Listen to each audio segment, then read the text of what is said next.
यह लड़की असली गेमर है। उसने सेंकने के लिए अपना हाथ आग पर रख दिया, फिर अपना हाथ अपने मुंह पर रख लें। जवान बॉयफ्रेंड अचानक गर्म हो गया।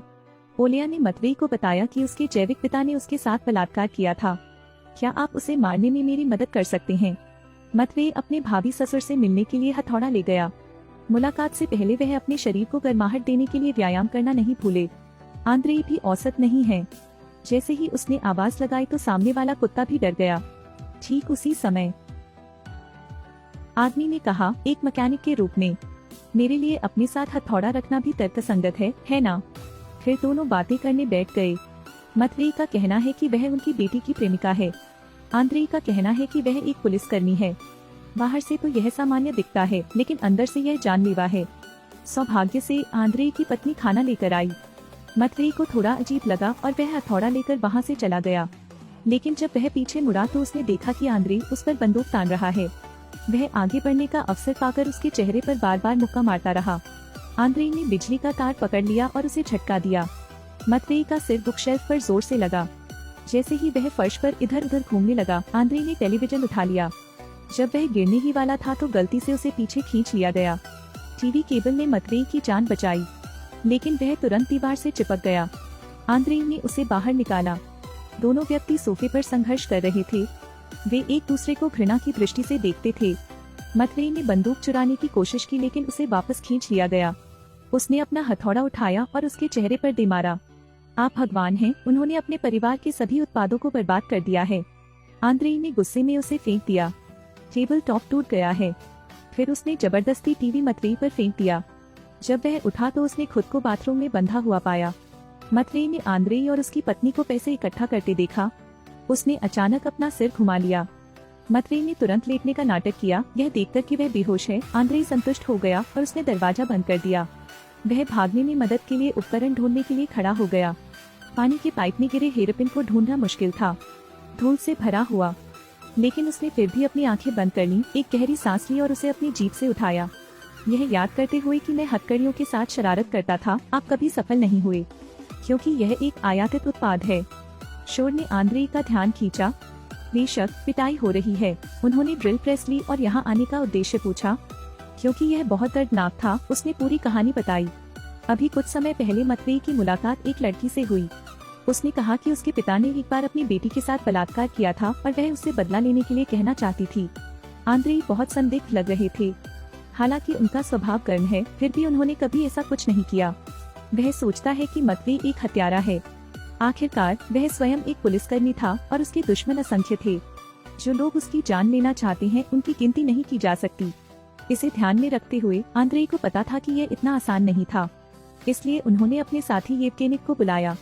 मतवेई ने एक बार अपनी कुशल जीप का उपयोग करके एक हेयरपिन पकड़ने की कोशिश की।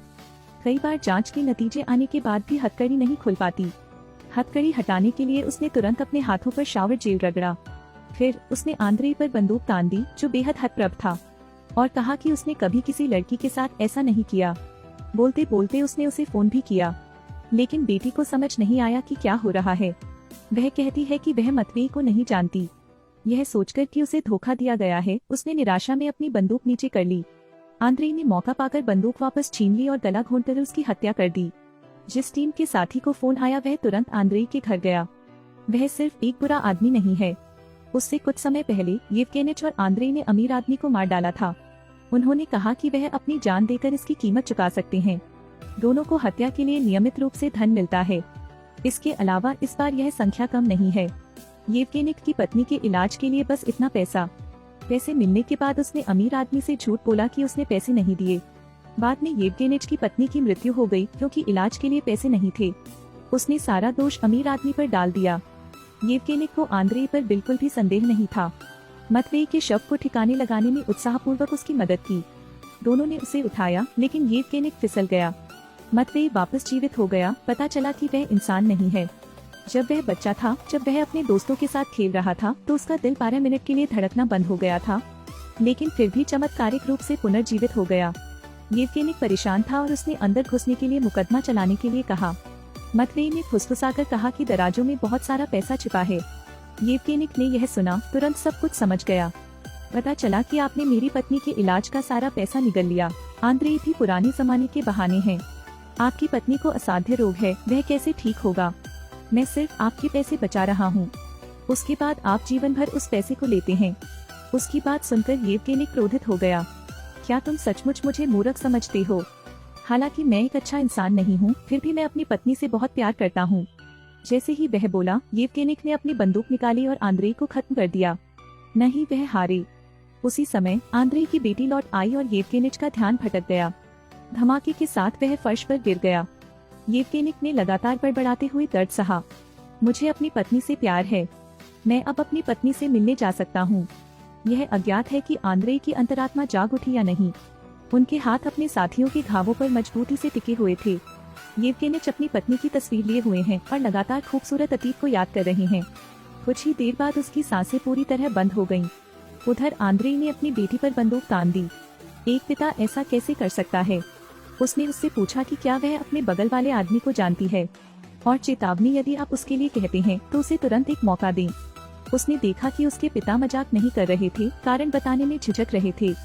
जैसा कि बाद में पता चला, ओलिया हमेशा एक अभिनेत्री बनने की ख्वाहिश रखती थी, लेकिन मेरे पास खुद को निवेश करने के लिए कोई पूंजी नहीं है।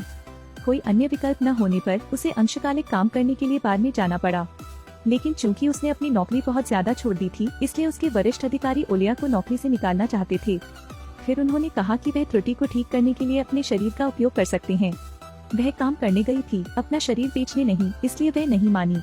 आखिर में ओलिया ने अपने पिता से मदद मांगी। किसने सोचा होगा कि वह पैसे गिनने में व्यस्त था और उसके पास उसकी परवाह करने का समय नहीं था।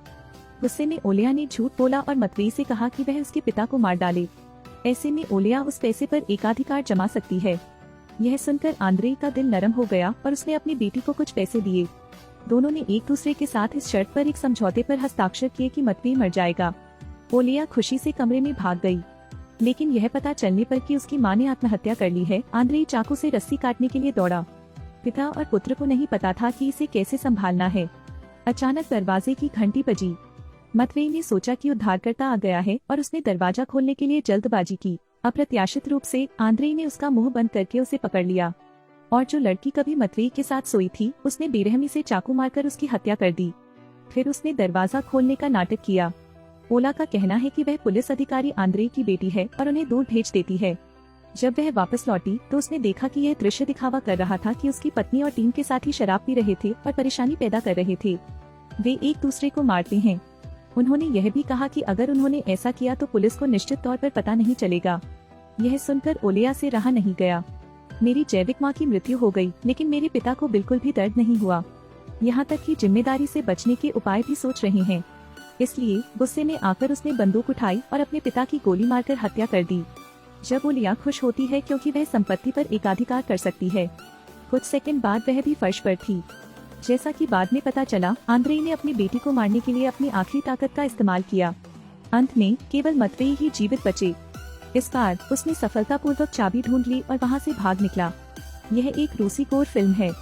पैसे के आकर्षण में 4 लोगों की मौत हो गई। बेशक हर किसी को लालच होता है, लेकिन पैसे के लिए गलत एक दुखद कहानी है। फिल्म यही खत्म होती है। आपकी रुचि और अनुवर्ती कार्रवाई के लिए धन्यवाद।